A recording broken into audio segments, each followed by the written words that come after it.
Hey, Daniel here from Smart Home Perfected.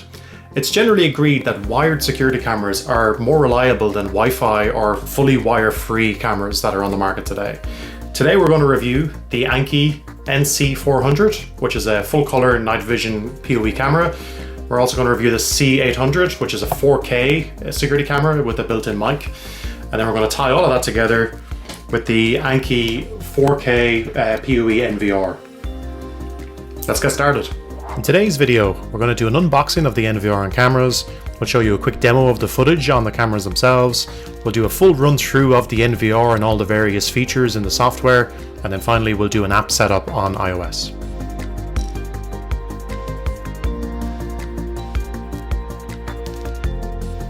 Links to the products are in the description below.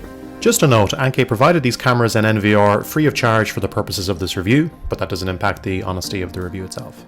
If you liked the video, give us a thumbs up below, subscribe to our channel for more smart home and home security content, or leave a comment below. So the Helm is an 8-channel PoE NVR.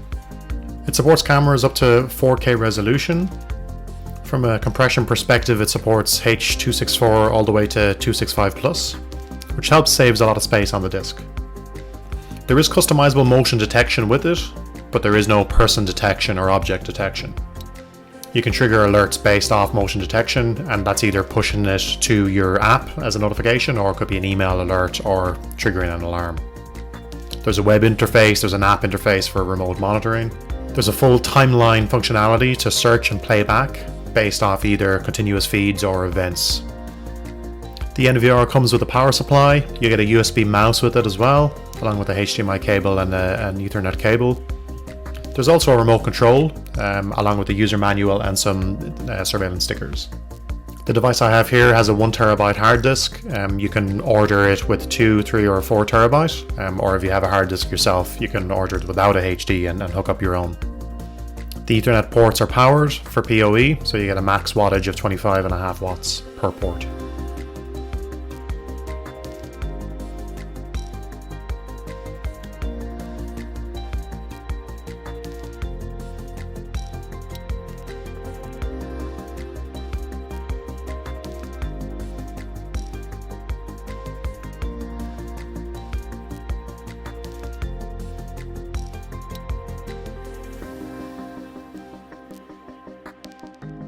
The NC400 is a full-color night vision camera with an inbuilt spotlight which illuminates at night. There's no audio or there's no microphone on this camera, unlike the C800 that I have. These Annke cameras have on-viv support if you wanted to hook it up to a VMS or a different NVR. The NC400 has 4 megapixel video resolution, so you'll get a res of 2560 by 1440. It outputs at 20 frames per second. There's a 1/2.7 inch image sensor with a 2.8mm lens that gives you a horizontal field of view of 102 degrees. The camera itself is quite sturdy. It's a metal housing, unlike some of the cheaper competitors with plastic housings. Unlike battery-powered cameras with lithium-ion batteries, this camera operates well in low temperature conditions. It works to minus 22 degrees Fahrenheit. Good weatherproof rating as well at IP67, so it works well outdoors as well as indoors. In the box you get a video surveillance sticker, a decent manual, drill template, fixings, a mounting screw bag along with the device itself. The mount is quite flexible, you can change it to any angle that you need. Unlike the NC400 with full color night vision, the C800 has infrared night vision. Big jump in resolution though, it's a 4K Ultra HD PoE camera. This model comes with a built-in mic so you can capture audio. Unlike the NC400, the C800 actually works without an NVR as it has a built-in micro SD slot which supports up to 256 gigs. Some of the C800 models support advanced motion detection with line crossing and region entrance detection, whereas others just have the basic motion detection, so check that out. This device has a 1/2.5 inch sensor with a 2.8mm lens, which again gives you a horizontal field of view of 102 degrees. On the night vision side, there's 2 infrared LEDs. Again, it's quite sturdy with an aluminium alloy body and weatherproof for outdoor usage. Again, you get a user manual, a surveillance sticker, drill template, the device itself with the housing. You also get an Allen key to access the SD card slot. So a quick demo of the footage. This is the NC400 installed outside, and a quick time lapse through the hours. As we get into the evening, the integrated light turns on and you end up with full color night vision. Full color night vision is great, however it's not exactly the most discreet camera with a very bright bulb shining all night.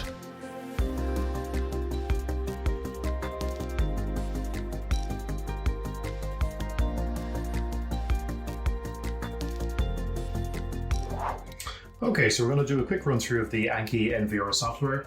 As I mentioned, this is an 8-channel 4K PoE NVR. So we have 2 IP cameras set up, as you can see.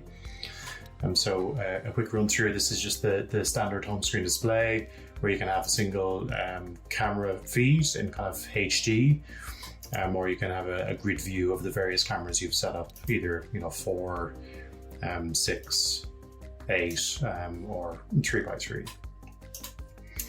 Okay, cool. So let's run through some of the features then. So I'll jump into menus. So the first one is playback. So you have a full interface to run through the various different cameras based off a calendar schedule. So I'll jump into camera 1. So this is playing throughout the night. So you can see you have a timeline at the bottom where you have previews of the images, which is quite nice. This is showing 30 minutes, so I'll just shift it to kind of 6 hours. And as you hover over, you can see that it gives a preview of the imagery around that time. So yeah, I'll jump into kind of dawn here. So yeah, pretty useful. This is the normal continuous feed. You also have the ability to look at kind of events. And then they're flagged differently in red or green. So you can full screen as well if you want. There are other options then for kind of digital zoom. Again, there's no optical zoom lens on these cameras, so it is just digital. Cool, you can see 2 cameras side by side, or as many cameras as you want side by side, whatever is plugged in there. And track through the different times.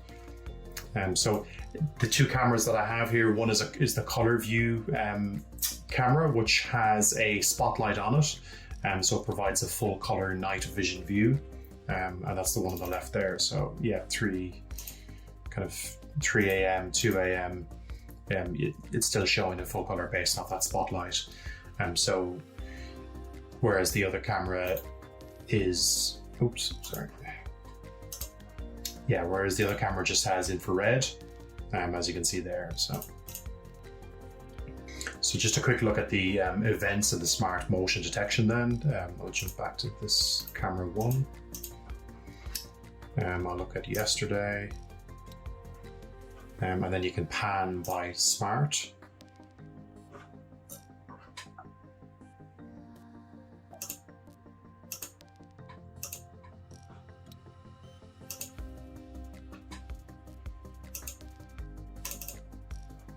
There we go. Yeah, so this is when I was setting up the camera. Obviously, it was kind of flagging motion events as I was installing it. To the point then where it was fully up and running. So a problem that I found with the motion detection is you can see that this parasol is kind of moving in the breeze there. That was triggering a lot of motion detection alerts. So I ended up having to tweak the sensitivity and the motion zones. But there's with this camera, there's no kind of algorithms around person detection. It kind of was flagging on the slightest motion, and that parasol is shifting pretty steadily in the breeze there. So that was just one thing that we came across.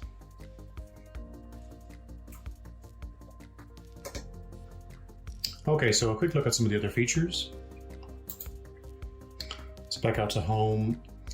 So as I mentioned, playback, you have the normal smart playback. You can tag clips and events as you go, and then play back based off those events and tags, or you can play back external files. So the export feature, it's possible to export specific clips. So you can decide, how many cameras or what channels you want to export based off the time range. It then does a search based off that, and you can tag the ones that you want to export out based off external storage you've selected. So that's that feature, pretty good. You can manually record. I don't have an alarm set up, an alarm output on this, but you can manually record based off specific channels and schedules as well.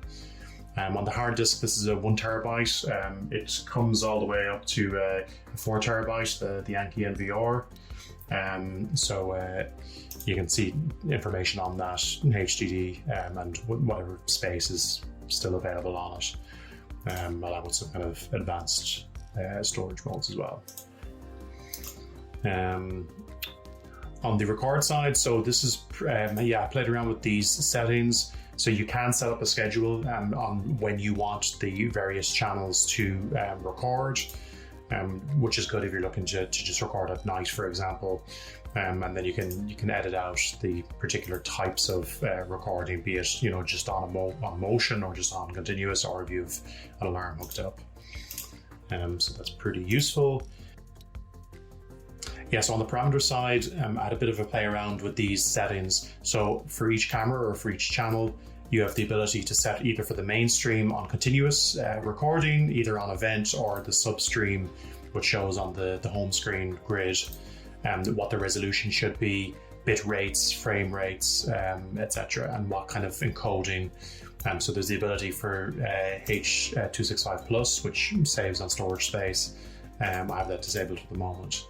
And then you also have kind of more settings, recording audio, etc. So for the first camera that we have, the max resolution is 2560 by 1440, so it's a 4 megapixel camera. And whereas for the second camera installed, it's 4K, so we can get up to 3840 by 2160 with kind of full frame rates. So obviously all of this differs based on what camera you have hooked in. You can also set holiday modes, if you want to disable or enable cameras. So that's record. On the camera side, then it's a case of, this is where you go to set up your cameras. So actually the two that I have, the two IP cameras I have, are plug and play. But if you're hooking this up into your network, you can set it all up here. There's an ability to import and export based off an Excel sheet as well, if you have a lot of cameras to bring in. This is a PoE NVR, so these cameras are powered by the Ethernet cable connected. So you can see the various wattages there. And then you can set the OSD configuration, so what text you want displayed, overlaid on the cameras themselves. So you can change, date formats, time formats, etc. The image side, you can adjust brightness, contrast, saturation. If you need to rotate it, if it's actually installed or mounted at an angle, you can change the rotation there. Or if you need to mirror the output. These aren't, I don't have any PTZ cameras enabled here, so but that would be configured there. On the motion side, had a lot of messing around with this. You can actually see there that the parasol is still kind of moving in the breeze. So that was triggering a lot of motion alerts. So the way this is set up, it's not the smartest. You can only really adjust general kind of sensitivity based off the motion alert, which then, if this is hooked up on your app, you'll get a notification to your phone. So the problem was I was getting an awful lot of kind of false positives because that parasol was moving. So initially I just kind of, I excluded that from the motion alert, but even still it was a breezy day yesterday, so even the bushes were kind of moving as well. So yeah, a little bit of playing around with that. There are other cameras that have kind of smarter motion detection with kind of like trip lines. I know some cameras have algorithms around kind of person detection and vehicle detection, object detection, stuff like that, as opposed to kind of simple motion sensitivity. So that's kind of something worth considering, just to reduce the amount of false positives. So you can set that per camera as well, per channel.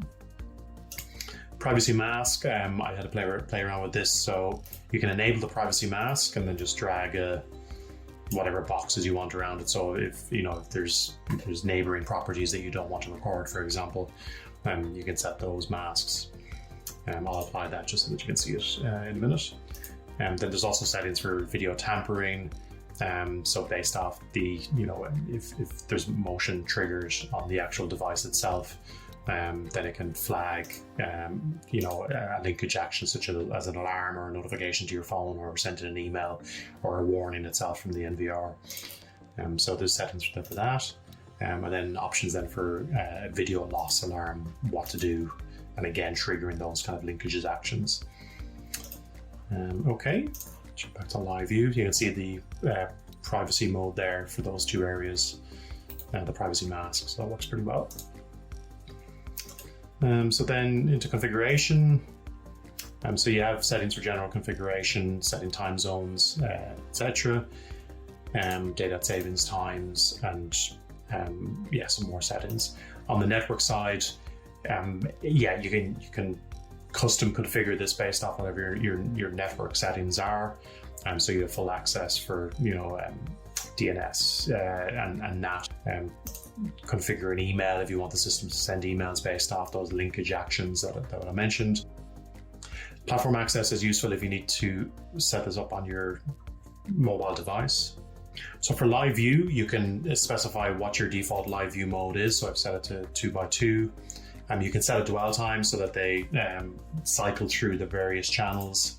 You can enable audio output if you have speakers set up on your output. At the moment I have this on a HDMI. And then you can change around whatever cams you want in that mode.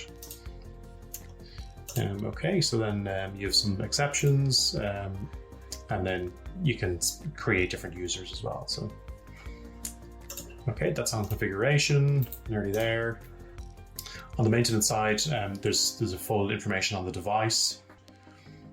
You can check the recording, what resolutions and what the bit rates are, if there's a connected alarm, and what the network information is, and the hard disk information.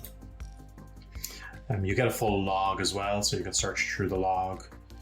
There's import export. There's ability to, yeah, if you want to upgrade firmware on the cameras, that can be locally upgraded or auto upgraded, or you can fetch the file via FTP.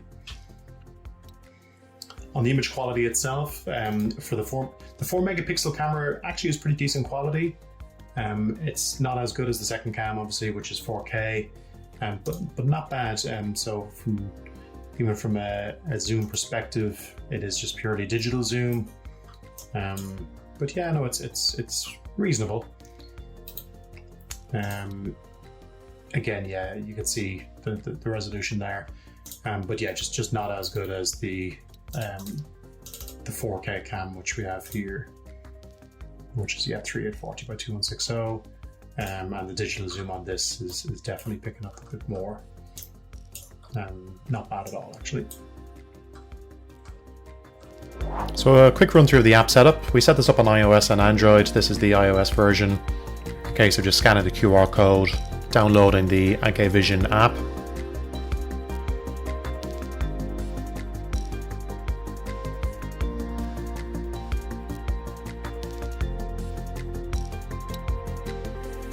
You can use it locally or sign up for a cloud account for remote access. Once logged in, you can access the various channels, digital zoom in this case because there's no optical zoom on these cameras, jump to the various cameras themselves, event playback also, so you can scan through the events. We did have some issues with the event playback at very high resolutions, so we had to lower the resolutions a little bit.